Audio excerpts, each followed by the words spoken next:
हरिओम. हरिओम. कल्पवृक्ष छायेखाली साधकांचा आत्मसंवाद या कार्यक्रमामध्ये आपलं पुन्हा एकदा स्वागत. आपण संवाद साधत आहोत जळगावच्या ज्येष्ठ साधिका सीता दायमाताई यांच्याशी. हरिओम दायमाताई. हरिओम. हरिओम. मागच्या भागात जाता जाता तुम्हाला एक प्रश्न विचारला होता की तुमचा मागे एकदा एक मोठा ॲक्सिडेंट झाला होता, होय. त्याविषयी जरा आम्हाला सांगा ना. कसं झालं की ॲक्सिडेंट इतका जोरात झाला की मी ट्रकच्या ड्रायव्हर साईडच्या पहिल्या चाकाखालीच येणार होते. 2 फुटावर ट्रक होता आणि आम्ही पडलो सगळेजण. मी, माझा मुलगा जुगल आणि नात सोना, तिघेही पडलो. गाडी पण एकाकडे गेली अशी पडलो आम्ही. म्हणजे आमचाच मुलगा चुकी होती त्याची, तर तो ओव्हरटेक करत येत होता, तर त्या गाडीखाली पडले तर ताबडतोब तो ट्रक थांबला. म्हणजे हे माझे नशीबच म्हणा चांगले. आणि सगळ्या लोकांनी मला उठवलं, उभं केली. मुलाला काही जास्त लागलं नव्हतं, नातीला बी काही जास्त लागलं नव्हतं, गाडीचं बी काही जास्त, मला फक्त गुडघे आणि कोपरे वगैरे सगळं सोलून निघाले. तर मी सगळं चुना वगैरे घेतला, लोकांकडून मागून लागून घेतला आणि मग रिक्षा करून घरी आलो. म्हटलं आता गाडी टाकून दे तिथे, रिक्षाने घरी आलो. आणि दुसऱ्याच दिवशी 24 तासात त्याच ठिकाणी ओनली स्पॉट एक माणूस मेला. त्याच्याबरोबर पण लहान मुलगा होता, त्याला लागलं पुष्कळ. त्याची गाडी चक्काचूर झाली आणि तो गेला. तर मला ते ऐकून इतकं रडू आलं. आणि मग दुपारी आईंचा फोन आला की म्हणे, सीता मी असं ऐकलं आहे म्हणे की तुझं कुठे ॲक्सिडेंट झालेला आहे म्हणे, तर मी बघायला येऊ का? मुग्धा वहिनीला पाठवते म्हणे. मी सांगितलं आई कोणी येऊ नका आणि कोणी पाठवू नका, मीच तुमच्या घरी येते. कारण आपल्या आशीर्वादाने मी इतकी वाचले, बाल वाचले की तुम्हाला मी काय सांगू. तर मी मग आईंच्याकडे गेले आणि ढसाढसा पोट भरून रडले. म्हटलं आई माझे दोन्ही पाय तुटले असते आज तर माझी तर झाली असती. पहिल्या दिवशी तुमचा सत्संग आमच्या घरी झाला तर लोकांनी नावं ठेवली असते मला माझ्या मागे तुम्हाला पण नावं ठेवली असती, किती बदनामी झाली असती. म्हटलं देखो मैं भगवान ने बचाया. अरे बाल बच गई मैं. आईने हात फिरवला पाठीवरून, एकदम म्हणजे थोडक्यात बचावलं मी. 24 तासात त्याच ठिकाणी, म्हणजे ते माझं मरण होतं ते, किंवा लंगडी झाले असते. आईंच्या कृपेने मी बाल वाचले. आणि केवढी मोठी गुरुकृपा तुमच्यावर सुरुवातीपासून असीम कृपा, असीम. माझा संधिवात पण आईंच्या आशीर्वादामुळे गेला, नंतर संधिवात जात नाही. पण आईंच्या चरणरजमुळे म्हणा, चरणतीर्थामुळे म्हणा, ती मला आतून ही इच्छा नव्हती की यामुळे जावा, पण तो आपोआपही गेला. त्या चरणरज आता तुम्ही जे म्हटलात तर ते काय होतं? तर चरणरज आपण म्हणतो हमेशा चरणरज, तर चरणरज काय असते याचा मी विचार मनातच केला होता. म्हटलं बारीक मी शुद्ध चांगल्या झाडाखालची माती घेतली आणि पिठाच्या गाळणीनं गाळली. आईंच्या घरी जाऊन मी म्हटले, आई म्हणे काय आणलं आता तू? लाज वाटते, काही बोलायचं नाही. थोडा वेळ बसायचं, दुसऱ्या गप्पा करायच्या.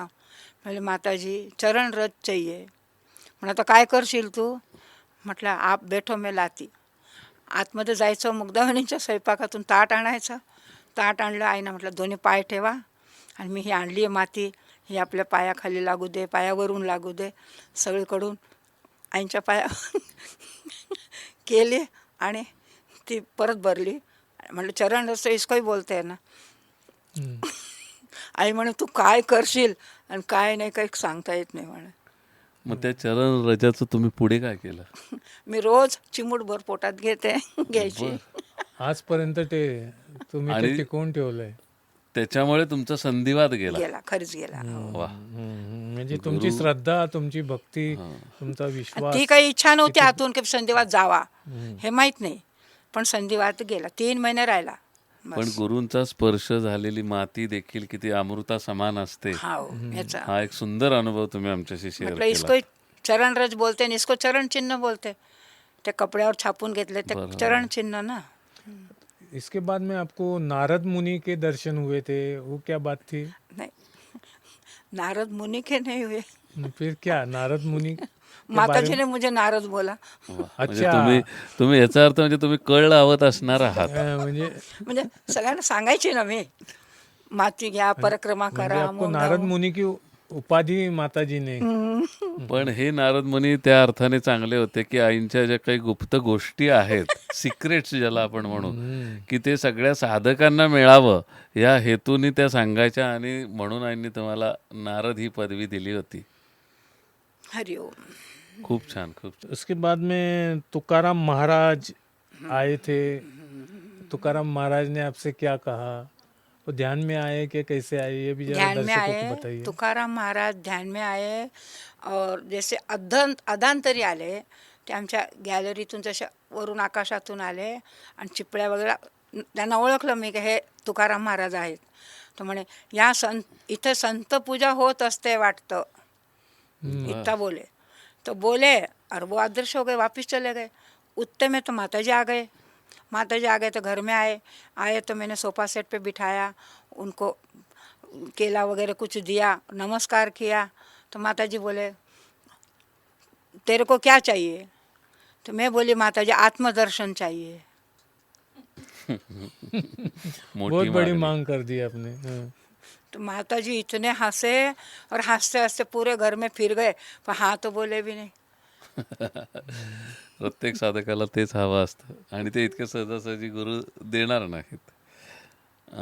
तुमच्या ध्यानामध्ये तुम्ही आत्तापर्यंत सांगितलं तुम्हाला खूप दिव्य अनुभव वगैरे आले, पण ध्यानामध्ये पतंग उडताना पण तुम्ही बघितलेत. हं? पतंग पतंग. उडताना हां हां. तो काय अनुभव होता? ध्यानामध्ये एकदा आता कोण पतंग उडत होतं मला माहीत नाही, पण पतंग उडत होता. तर पतंगाला मी बघत होते. तर मला काय पतंगाचं वेड आहे पण काय माहिती, तिथं पाहिलं तर पतंग उडत उडत उडत उडत चमकत चमकत तो आकाशाला जाऊन भिडला. आकाशाला भिडला तर मी आकाशापर्यंत दृष्टी लावते. आता आकाश बघायचं म्हणजे काही छोटी गोष्ट नाही आहे, पण मला त्या आकाशामध्ये सिल्वर कलरचे म्हणजे चमकणारे इतके शब्द की बोट ठेवायला पण जागा नाही, सगळं भरून शब्द लिहिलेले आहे तिथे. आणि मी बघतच राहिले, म्हटलं इतने कैसे शब्द यहाँ लिखे गए, इतने ऊपर कौन लिखने वाला, असा माझा विचार. आणि मला फार हे वाटलं की अचंबा वाटला की इतके शब्द आकाश भरून आहेत. याचा अर्थ मी आईंना विचारला. तर आई म्हटल्या की आपण जे बोलतो चांगले किंवा वाईट, कोणाच्याही बद्दलही चांगले वाईट बोलतो, ते सगळे शब्द वर छापले जातात, ते वाया जात नाही. आणि आजपर्यंत म्हणे ते महाभारताचे युद्ध वगैरे झाले आहे कृष्णाचं वगैरे, तर त्यांचे सगळे आवाजसुद्धा वर अजून घुमतात म्हणे, अजून ते छापले गेलेत म्हणजे आहेत म्हणे कायम. मी म्हटलं आई वाईट विचार कोणाच्याबद्दलच्या मनात जर आले तर काय करायचं? आई म्हणे अगं श्वास नाही का घेत आपण, श्वासाद्वारे पण ती हवा बाहेर पडते ना, तर त्याच्यातून सुद्धा ते विचार जातात म्हणून वर छापले जातात. हरिओम. मी बोली म्हणजे आपण विचार करताना देखील किती काळजी घेतली पाहिजे. हां. आणि दायमाताईंचा अनुभव हा इतका शास्त्रशुद्ध आहे, कारण शब्द हा आकाशाचा गुण आहे आणि तो त्यांनी प्रत्यक्ष पतंगाच्या रूपाने ध्यानामध्ये पाहिला. खूप छान. हरिओम. दायमती जलगांव से डिंडी निकली थी पंढरपुर के लिए, तो वहाँ पे महिलाओं का डिंडी प्रमुख आपको बनाया था माताजी ने, ऐसी कुछ बात है? नहीं, डिंडी प्रमुख नहीं, सर्वे करने को गए जब मैं गई थी साथ. अच्छा, पहला डिंडी के पहला. तब आपको भेजा था। हाँ, महीना पहले मैं अकेली लेडीज़ और आर के पाटिल और सतीश भावसार, ऐसे 3-4 जन हम थे. लेडीज़ में मैं ही थी. माताजी बोले कि तू देखते जाना सब जगह, कुछ है क्या, व्यवस्था है क्या, अमुक है क्या. वो जिम्मेदारी आपके ऊपर सौंपा। जी जी. तो मैं बोली 3 दिन हम फिर रहे हैं. मैं बोली सबको, उस आर के पाटिल को, सबको घूम रहे हैं। घूम रहे. तो अपन बैठे बैठे इतने थक गए हैं तो पाँव कैसे आएंगे. मैं बोली मैं तो गाड़ी के ऊपर सो जाएंगे, मैं बोली टब के ऊपर, हम तो नहीं चलने वाले. फिर आप चले कि नहीं दिल्ली में? चले जी. पूरी दिंडी चले। पूरी दिंडी चले. वा, सद्गुरू बळ देतात आणि साधक त्या निष्ठेने श्रद्धेने चालतात. एकदा मिरज तपोवनामध्ये तुम्ही ध्यानाला बसला होता आणि 6 आत्मे आले होते, तो अनुभव काय होता? संध्याकाळच्या वेळेला आम्ही सगळे ध्यानाला बसलेलो होतो. तेव्हा लेडीज जास्तच राहायच्या, इथं यायच्या, आम्ही बसलो होतो. तर 6 जण ऋषिकेशचे पांढऱ्या लुंगीमध्ये जसे तिथं पाहिले होते तसेच संत सगळे 6 जण आले. आता त्यांना वर जायला जागा नाही. मी म्हटलं आपण किती बरोबर नाही बसलो म्हटलं, त्यांना जायला आपण जागा ठेवली नाही आणि ते आता बाहेर उभे म्हटलं एक साईडला एका बाजूला. आणि आता कसे जाणार ते वर? मी वर बघते, खाली बघते. तर मग आईंना सांगितलं, म्हणजे आई म्हणे अगं ते खालून कशाला वर येतील, ते आले होते खिडकीतून आले आणि माझ्याशी वार्तालाप करून परत गेले म्हणे वा, हवेच्या रूपात. किती सुंदर अनुभव आहे हा, की म्हणजे ऋषिकेशच्या सहा. आत्मे आईंना भेटायला येतात होय. हे आम्हाला आज तुमच्यामुळं कळतंय. हम्म. म्हणजे आईंची थोरवी किती किती आपण मोठी, गावी महानता इतकी किती कमीच आहे. आणि एक अनुभव अजून सांगते की आई म्हणायच्या की मालती मिट गई स्वामीजी निखर उठे. हम्म. हा शब्द आई नेहमी म्हणायच्या, शिवानंद निकल होते. शिवानंद निखर उठे. तर मी म्हटलं हे कसं काय? आई तर आपल्याला दिसतात आणि आई म्हणतात शिवानंद निखर उठे. शिवानंद म्हणजे हे कसं आपण समजायचं? त्या गुरुपौर्णिमेच्याच दिवशी आई बसलेल्या आणि आईच्या वरती डोक्यामधून इतक्या मोठ्या मोठ्या 3 ज्वाला जशा काही ते रसाच्या पिवळ्या केशरी रंगाच्या आईंच्या डोक्यातून प्रवेश करतात आईंच्या शरीरात. तो मैं मतलब देखो चिदानंद स्वामी जी है, शिवानंद स्वामी जी है और माता जी है, तीनों की जोत एक हो गई, एक होके माता जी के शरीर में चले गई. वा, आता तुम्ही स्वामी चिदानंदजींचा उल्लेख केला होता. ते एकदा प्रत्यक्ष मिरज तपोवनात आले होते. तुमची भेट झाली का हो? नाही, मला आहे ना कोणी जाऊच दिलं नाही वर. म्हणजे पाहिले त्यांना, पण सगळ्यांनी 3 दिवस इथं मुक्कामी होते. तर सगळं सांगली, पुणे, इकडचे मिरजचे सगळे लोक आले, त्यांचे दिव्य जीवन संघाची सगळे वर गेले. काही विचारायचं, दर्शनाला जायचे 2-2 तासात सगळ्यात. मलाच कोणी जाऊच दिलं नाही. म्हणे माता दाइमा भाई यहीं है, बोले 3 दिन स्वामी जी यहीं पर, आप जाएंगे बाद में, जाएंगे बाद में जाएंगे. जाऊच दिलं नाही मला. त्यांचं जायची वेळ आली. मग त्यावेळेला कॅन्डल वगैरे काही लावलं आणि त्यांच्यामध्ये त्यांची स्तुती वगैरे झाली आणि ते निघाले. आणि ते जायला निघाले, मला किती राग आला असेल. तर म्हणजे या महेंद्र भाऊला, लोखंडेंना, सतीश भावसारांना सगळ्यांवर इतकी चिडले. आपने मेरे को जाने नहीं दिया. मैं बोले आप लोग सब जाके आए, मुझे रोक के रखा ना. मैं बोले मेरे को बहुत गुस्सा, तुम्हारा हमको माफ़ करो. बोले दाइमा भाई आप माफ़ करो. मैं माफ़ ही नहीं करती आपको. मैं बोले जाओ. मैं मुझे कुछ पूछना था, जाने नहीं दिया आपने. बस त्या स्वामीजी गेले आणि पहाटे 4ला परत मला चिदानंद स्वामीजी दिसले. तर आईंच्या जागी बसलेले ते ध्यानामध्ये स्वामीजी. आणि बसले आणि मी त्यांना बघते, ते आपल्याला बघतात सगळे. मग ते उठले आणि साईडच्या बाजूने जायला लागले आणि मला बोलवलं, इधर आओ बोले. तर मैं गई, ध्यान में उठ के गई, जैसा सूक्ष्म रूप से गई. तो मैं तो खड़ी, आप सही रास्ते चल रही हो, आपका सही रास्ता है, आप फिकर ना करें. मला हेच विचारायचं होतं की माझा रास्ता चुकला का. वा, म्हणजे आपके सवाल का जवाब मिल गया. मग ते परत आले, परत आसनावर येऊन बसले आणि त्यांनी माझ्याकडे एक प्रसाद म्हणून एक 3 इंचाचा असा इतका मोठा अंगूर प्रसाद म्हणून फेकला. द्राक्ष. तो माझ्या हातात आला. मला इतकं थंडगार चांगलं लागलं की बस. मग मी म्हटलं जान दो, स्वामी जी का आशीर्वाद भी मिल गया, स्वामी जी से बात भी हो गई. आणि प्रसादही मिळाला. आपको माताजी का कुछ स्वरूप दिखा? स्वरूप कैसा स्वरूप था वो? ध्यान में दिखा क्या? एक दफ़े विराट स्वरूप में माता जी जैसे विष्णु भगवान जैसे सबको चाट रहे हैं महाभारत के युद्ध में, वैसे भी एक दफ़े माता जी का दर्शन हुआ. तो मैं डर गई थी उसमें. बोली माता जी आपको मैं देख नहीं सकती. वो सबको पकड़ पकड़ के ऐसा कर रहे थे, आ जाओ मेरे अंदर. काल स्वरूप. म्हणजे काली के रूप में दिखी? नहीं, माता जी दिख रहे थे, माता जी दिख रहे, पर विष्णु जैसे सभी योद्धाओं को पेट में ले रहे निगल रहे थे. काल रूप.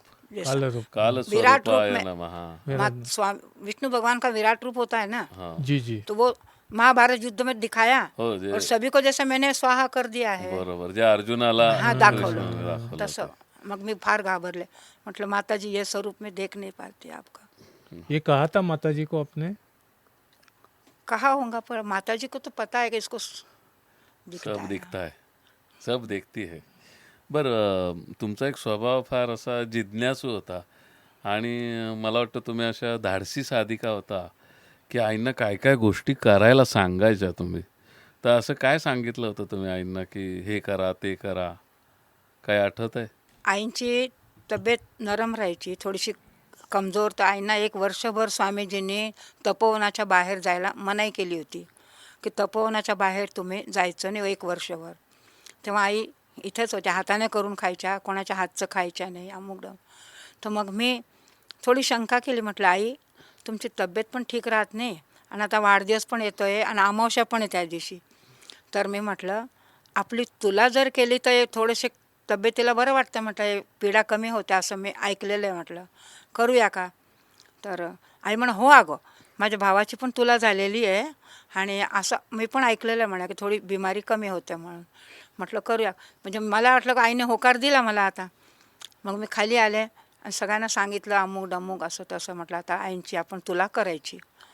तर तयारीला लागलो.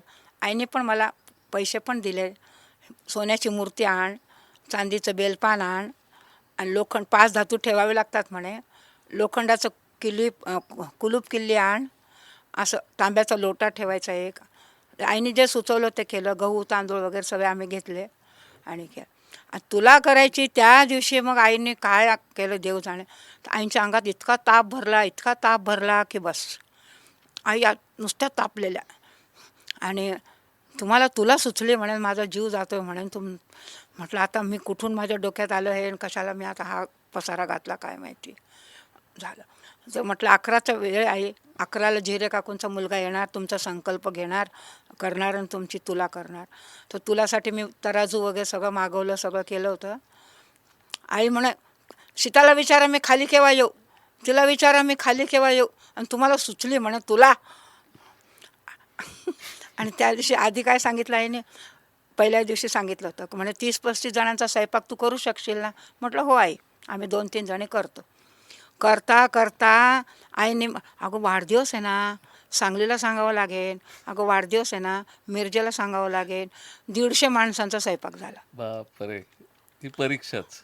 हां, 4 दार मला मिरजमधून श्रीखंड आणावं लागला मागवावं. म्हणजे काय कमी पडलं तुला करताना?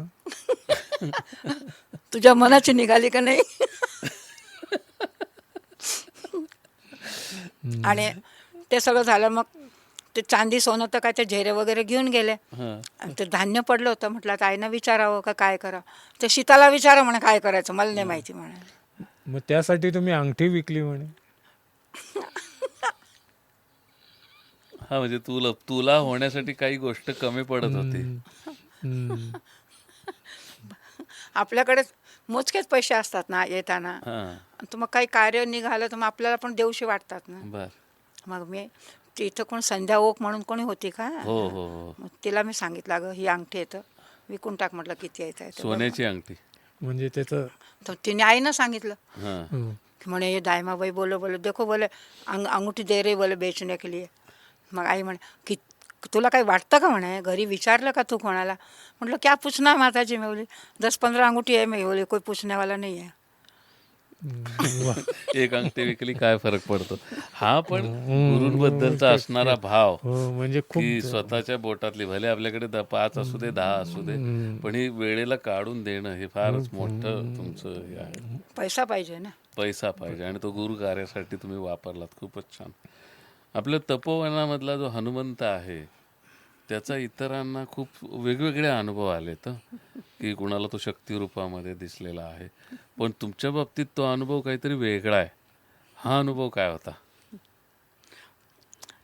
तसा अनुभव म्हणजे हनुमंतांची मूर्ती झाली, सगळं झालं व्यवस्थित. सगळं इथं लहान लहान म्हणजे 10-15 वर्षाची 20 वर्ष अशी लहान मुलंच काम करायची ना. तपोवन बांधकामाच्या वेळेला, तपोवन झालं त्यावेळेला व्यवस्था बघायला. तर सगळे पळतच होते आणि करतच होते. आणि हनुमंताची बहुतेक हनुमंताचा फोटो पण मी पाठवला होता आईंना असं मला वाटतंय. माझ्याकडं एक हनुमंतांच्या फोटोंचं पुस्तक होतं, ते आईंना दिलं होतं मी. म्हणजे प्रत्येक पानावर वेगळे वेगळे हनुमंतांचे फोटो होते. तर आई म्हणे अगं ते पुस्तक मला देतं परत, आणि ते पुस्तक माझ्याकडे नव्हतं, मी संक्रांतीचे वाटले होते. तर कुठंतरी आणलं कोणाकडून मागून, मी आईना पाठवलं. त्याच्यातली एक मूर्ती ही आईने बनवून घेतली. आणि मग आई म्हणे, अगं सीता, ध्यानात सगळ्यांना कपडे केले आपण, मग मारुतीला कपडेच केले नाही. म्हटलं आई मी कपडे घेऊन केव्हाची उभी आहे, पण तो हातातच येत नाही. म्हटलं पळतोय नुसता. म्हटलं तुम्ही एकदा ऋषिकेशला आईंसोबत गेल्या होत्या, तेव्हा आईंच्या मागे एक ज्योत दिसली तुम्हाला. हां. हां, तर त्या ज्योतीबद्दल थोडंसं दर्शकांना सांगा. हरिओम. मिरज समाधी मंदिरात आई प्रवचन करायच्या रात्री किंवा संध्याकाळच्या वेळेला, दुपारच्या संध्याकाळचीच वेळ असेल. आणि आई बसल्या होत्या. तर आम्ही सगळेजणं ध्यानात बसलो होतो. 50 जणं असतील, कमीत कमी, जास्त असतील. सगळे ध्यानात बसलो होतो. आणि मी ध्यानातून डोळे उघडले. आईंच्या मागून, म्हणजे ध्यानातच होते मी, पण मला असं वाटलं की मी बघते आईंना. आईंच्या मागून एकदम केशरी रंगाची इतकी मोठी उधळण होत होती, इतकी मोठी ज्योत निघाली की सगळ्यांच्या साधकांच्या वरून ती वाहते अशी प्रकाशसारखी. आणि मी सगळ्यांना बघते. म्हटलं सगळ्यांनी डोळे लावले, हे डोळे कधी उघडणार? डोळे उघडले त्यांना दिसतं. म्हटलं हा आत्मप्रकाश येतोय इतका, म्हटलं वरून खालून सगळीकडं वाहतोय, हे बघतच नाही. म्हटलं डोळेच बंद केले सगळ्यांनी, यांना काय म्हणावं असा. मग ध्यानातून उठल्यावर आईने सांगितलं, माताजी आज तो बहुत ही अच्छी ज्योत दिखी. मैं बोली सबके डोळे लगे हुए थे. मैं बोली आंखें नहीं खोल. माता तेच तर म्हणते मी, हे लोक डोळेच उघडत नाही ना म्हणे. हम्म. खूप गहन अर्थ आहे याच्यामध्ये. खरं आहे, हम्म. अगदी खरं. आणि आई जेव्हा जळगावला यायच्या त्यावेळेला तुम्ही एक टायमाचा उपवास 14 वर्ष केला होता, ते का बरं? हे असं झालं की चिदानंद स्वामीजी आईंचे गुरुभाऊ, तर ते मिरजला येणार हे आईंना पत्राद्वारे समजलं, त्यांनी बोलवलं होतं म्हणून. तर आईने 3 दिवस आधी उपवास चालू केले. आई नुसत्या लिक्विडवर होत्या. आई म्हणे अन्न घेत नाही 3 दिवस मी, माझे गुरुभाऊ येतात, ते ब्रह्मचारी आहेत, ते मोठे संत आहेत, तर ते येतात, तर आपण मी खाणार नाही म्हणे. 3 दिवस आईने घेतलं नाही. मग थोड्या दिवसाने आई जळगावला येणार होत्या. ते 8 दिवसाआधी का 4 दिवसाआधी मला समजलं. म्हटलं माताजी गुरु भाई के लिए इतना कर रहे हैं, तो अपने तो गुरु आ रहे हैं. म्हणजे आपण एक टाईम तर करा, उपास नाही होत, काही होत नाही तर. तर तेव्हापासून जो उपास केले मी, तर बरोबर 14 वर्ष निभावलं गेलं माझं एक टाईम. आणि 14 वर्षात आईने सांगितल्याप्रमाणे घरी चतुर्थीचा सत्संग पण झाला. हा सद्गुरू कृपा एवढी. वा, किती छान. आईंना तुम्ही आणखीन एक सूचना केली होती, चांदीच्या भांड्यात जेवण द्या. ती का केली होती? आई जशा सज्जनगडावर गेल्या होत्या त्यावेळेला मी जाऊ शकले नाही आईंच्या बरोबर. सगळ्यांना घेऊन गेल्या होत्या आई, सहल जशी काढल्यासारखी. तर मी शबनम बॅग घेतली होती जशी ध्यानातून, आणि त्याच्यामध्ये चांदीचा ग्लास ठेवला होता. आणि आईंना पाहते अमुक मी मुग्धाबाईंना सांगू इच्छिते मनातून की आईंना आता आपल्या सगळ्यांच्या भांड्यातून जर आईनं ताटात जेवण वाढतात ते मला काही बरोबर वाटत नाही. आईंना आपल्या उष्ट्या भांड्यात, म्हणजे ते धातू आहे, तर ते मला आईनं चांदीच्या भांड्यातून जेवण द्यावं आणि आईनं चांदीच्या प्याल्यातून पाणी प्यावं. म्हणजे तो शुद्ध धातू आहे, तो धुतलं घासलं तर ते स्वच्छ होतं, शुद्ध होतं. ही माझ्या मनातून आतून इच्छा होती. तर मी जसं ध्यानातून वहिनींना सांगते की आता आईना चांदीच्या भांड्यातून जेवण देत जा. त्यानंतर मग कोणाचं सुचलं सगळ्यांना, आईना चांदीच्या भांड्यात देतात सगळेजण. बरं. आणि असंच एकदा तुम्ही हट्ट करून चांदीची गाय पण दिली होती. गुरुदक्षिणा म्हणून काहीतरी द्यायचं असतं ना. तर आई गाय, आमच्या मिस्टरांनी सांगितलं होतं, माताजी तपोवन में गाय रख लो, अच्छा रहेगा, दूध को अच्छा रहेगा. आई म्हणे अरे गाया ठेवायला तर लोक पुष्कळ देतील, पण सांभाळणार कोण? सांभाळणारी माणसं इथं नाही आहे म्हणून. मग मी कसं करायची, घरी जर असल्या एक गुरुपौर्णिमेला आले नाही इथं, तर गुरुदक्षिणा म्हणून काहीतरी ठेवायचा. तर रुपये कधी जवळपास कमी असतात, तर चांदीचे ग्लास म्हणा, की चांदीचा गाय म्हणा, की चांदीची माळा म्हणा, असे मग ठेवते. बरं. आणि तुमचा हा हट्ट एवढा होता की तुम्ही एकदा रामदास स्वामींचं दर्शन व्हावं म्हणून तुम्ही मागे लागलात त्यांच्या.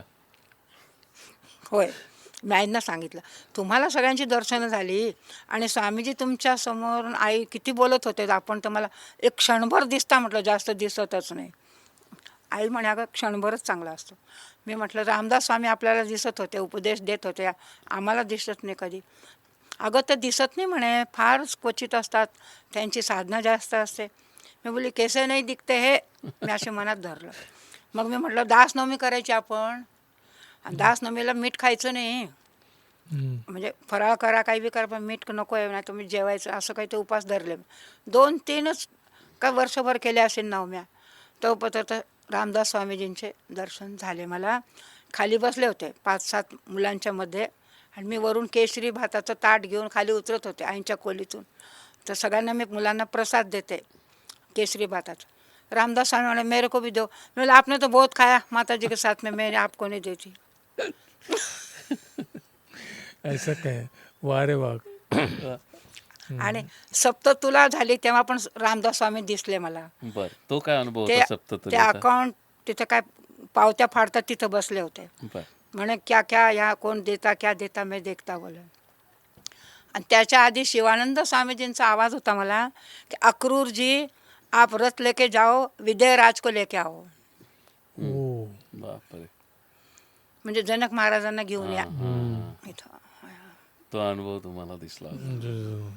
हरिओम. आपके पति राजा के बारे में भी माता जी ने कहा था. नाही, यांना पण आई फार शांत आई म्हणे तुझी पुण्यही फार चांगली, तुला संत नवरा भेटला म्हणे, आणि म्हणून तुझी इतकी प्रगती पण चांगली आहे, आणि ध्यानधारणामध्ये अडचण नाही कोणाची. सासरे पण आमचे चांगले भक्तच होते तसे, घरून कोणाचा विरोध नव्हता. विरोध कोणाचाही नव्हता. तुमच्या घरी मग कोणी किती सगळ्यांनी दीक्षा घेतली होती आईंची? आणि आमच्या मिस्टरांना घेतली, आमच्या मुलाने घेतली, आणि नातींनी घेतल्या.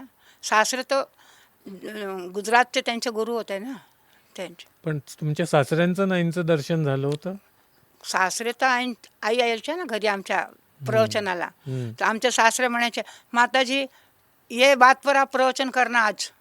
अच्छा. त्याच्यावर मग आई प्रवचन करायचे. म्हणजे हा वारसा यांच्या घराण्यातूनच आलेला आहे. म्हणजे वो विषय आपके मग असं ससुर सहजी जे देत थे. हो.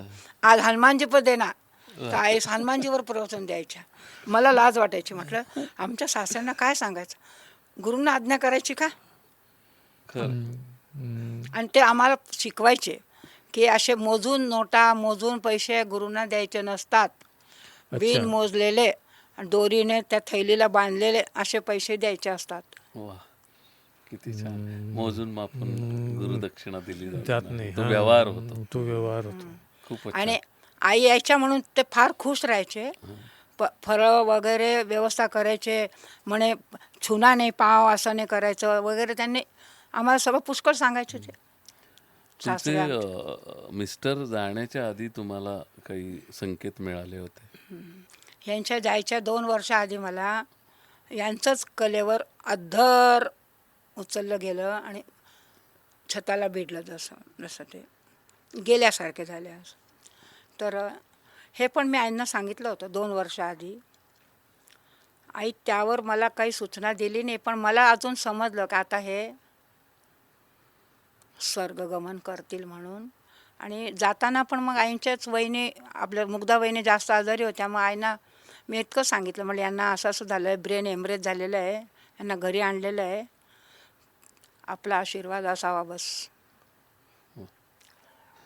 आईंनी देह ठेवला त्या दिवसाचं पण तुम्हाला भाकीत आधीच माहिती होतं? आईंची जी समाधी आता आहे, ही समाधी मला आईंच्या जायच्या आधी 2-3 वर्षाआधी एकदम ठळक दिसली होती. म्हणजे हा संगमरवरी चबुतरा आहे ना, तर तो थोडा छोटा दिसला होता, पण उंचच होता, आणि वर इतकंसं खिडकी होती वरून गोल. तर मी तिथं गेले आणि वरून पाहते मध्ये खाली, तर आई मस्त बसलेल्या आहे, आणि डोक्यावर कनेरचं फूल आहे, एका मांडीवर एका बाजूला कनेरचं फूल आहे, आणि उजवा हात असा आहे. समोर साबुदाण्याची खिचडीसारखं फराळाचं ताट आहे, तांब्याचा लोटा आहे, आणि आईंचा असा हात आहे. तर आईंच्या हातातून 3 सर्प निघाले. एक सरळ गेला, एक ह्या बाजूला गेला, एक ह्या बाजूला गेला. मी म्हटलं रजतम, त्या काय म्हणतात सतरजतम, हे 3 सर्प आईंच्या इथून हातातून निघाले म्हटलं. आणि आई बघा समाधीत जाऊन बसल्या, आणि इतका प्रकाश आतमध्ये केशरी रंगाचा उगवत्या सूर्यासारखा प्रकाश. अरे माताजी अच्छी करी मैं बोले, अंदर जाके बैठ गए मैं बोले. आणि वरून पाहते मी. मग हा अनुभव मी कोणालाही न सांगता शिंदेला आणि एक कोणी अजून दोन जणांना सांगून ठेवला होता. दिलीप शिंदे. हं? दिलीप शिंदे. हा दिलीप शिंदे आणि कलंके असेल नाही तर दुसरं कोणी असतील त्यांना सांगितलं. म्हटलं माताजी कभी भी देह त्याग करेंगे तो एकादशी नहीं तो सोमवार होगा, बर. फलाहार का दिन होगा और माताजी समाधी में चले जाएंगे. आणि अगदी तुम्ही म्हटल्याप्रमाणेच आई त्याच दिवशी. चंपाषष्ठीला सोमवारी यायचं. सोमवारीच आईने देह ठेवला. आता तुम्हाला आईची आठवण येते का? हा. आणि आई जर तुम्हाला प्रत्यक्षात भेटल्या पुन्हा तर अरे अरे अरे अरे अरे आईंशी मिठीच मारायची किंवा आईची कुठली शिकवण तुम्हाला आवडते? आईंची एक कोणालाही दुखवू नये, आणि कोणाच्याही बद्दल कोणाची निंदा पण करू नये, आणि स्वावलंबी राहावं, परावलंबी होऊ नये. आई स्वतः एकदा दाढ पाडून माझ्याबरोबर आल्या. मी आईच्या बरोबर गेले दवाखान्यात, परत आल्या आणि आई जाताना चहा पिऊन गेल्या. तर आई लवकर उतरल्या तर मला ते कबशीत धुणं जमलं नाही. आईच्या मागोमाग लवकर उतरले, रिक्षामध्ये गेले. आई आल्या परत. आईने आधी कबशी धुवायला घेतली. मी म्हटलं आई मी धुतली असती ना म्हटलं. तर म्हटलं माझ्यासारखे तर आम्ही दाढ पाडून आलो की पडतो पलंगावर म्हटलं व्या व्या करत. तर आई म्हणे हेच तर शिकायला मिळतं म्हणे. गुरूंकडे हेच तर शिकायला मिळतं. तुम्हाला आईचा खूप सहवास मिळाला, आईने तुम्हाला खूप जवळ घेतलंय. तुमच्याकडे खूप आठवणी असणार आहेत, पण तरी आईंच्या आठवणीतला सहवासातला हरिओम. कुठला क्षण तुम्हाला अधिक आठवतो, जो तुम्हाला आवडतो बघायला वारंवार? आई आमच्याच घरी राहिल्या तो क्षण आवडतो. आणि ऋषिकेशचा एखादा? ऋषिकेशला पण आई जवळच होत्या आणि तिथं पण सगळे आपण साधक होतो. गंगा किनारी म्हणजे आईंचे प्रवचनं वगैरे हॉलमध्ये. तर तेव्हा मला थोडंसं कसं असतं माझ्या मनात की गुरूंना खाली हात पाया पडायचं नसतं, ही माझी भावना होती. तर नेहमी आईंना काहीतरी 50 असो 10-20 असो काही असो जवळ ते द्यायचं आणि मग पाया पडायचं. तर तिथे पण मी ऋषिकेशला मग आईंना 50ची काही अशी नोट दिली असेल, पाया पडले. म्हणजे आई म्हणे कोणालाही सुचलं नाही, तुलाच कसं सुचलं. मतलब गंगा किनारे आए हम, तीर्थ में है आणि गुरुदेव साथ में है, तो उनको तो कुछ देना ही चाहिए ना. आणि त्यावेळेला तुम्हाला अप्सरांचं पण दर्शन झालं होतं ना? हे आईने अक्षय तृतीया तिथे केली होती ऋषिकेशला. तर ऋषिकेशला आईने काय सांगितलं, तर इतक्या जणी आम्ही गेलो लोक, तर तिथं तर इतकं पाणी म्हणजे आईने सगळ्यांना सांगून ठेवलं मग कोणाला की सगळ्यांनी पाणी काही जास्त टाकून फुलांनी पाणी 2-2 थेंब टाकायचं आणि जायचं म्हणून. तर त्यावेळेला काय मला थोडंसं ध्यान लागलं असेल. तर आईंच्या वरच्या बाजूला एका बाजूला स्वामीजी बसले, शिवानंद स्वामीजी, आणि त्यांच्या मागून अप्सरावा निघतात सगळ्या श्रृंगार केलेल्या, आणि त्यांच्या हातात अशा घागरी आहे चांगल्या सोनेरीसारख्या. स्वामीजी म्हणतात, स्वामीजींच्या नाही उधर जाओ बोले, म्हणजे माताजी आईंच्या जवळ जा म्हणे. त्या अप्सरा सगळ्या येतात. आपली बायका तर काही दिसतात नाही, पण अप्सरा दिसतात मला आईंचे पाय धुताना सगळं. वा, किती छान. आता वेळ झाली आहे थांबण्याची. दायमाताई, तुम्ही इथे आलात आणि तुमचे अनुभव खरोखरच अलौकिक आहेत. तुमची साधना, तुमची गुरुनिष्ठा आणि सर्वात महत्त्वाचं म्हणजे गुरूंनी तुमच्यावर केलेलं प्रेम आणि ती तुमची भक्ती हे खरोखरच शब्दातीत आहेत. तुम्ही इथे आलात आणि तुमचे अनुभव आम्हाला सांगितलेत त्याबद्दल हरिओम. हरिओम हरिओम. हरिओम. हरिओम. सर्व साधकांना, प्रेक्षकांना हा एपिसोड कसा वाटला कृपया कॉमेंट्समध्ये सांगा. आणि आपलं हे चॅनल सबस्क्राईब करा, लाईक करा आणि हा व्हिडिओ शेअर करा. भेटूयात पुढच्या भागात एका नव्या साधकासोबत. तोपर्यंत हरिओम.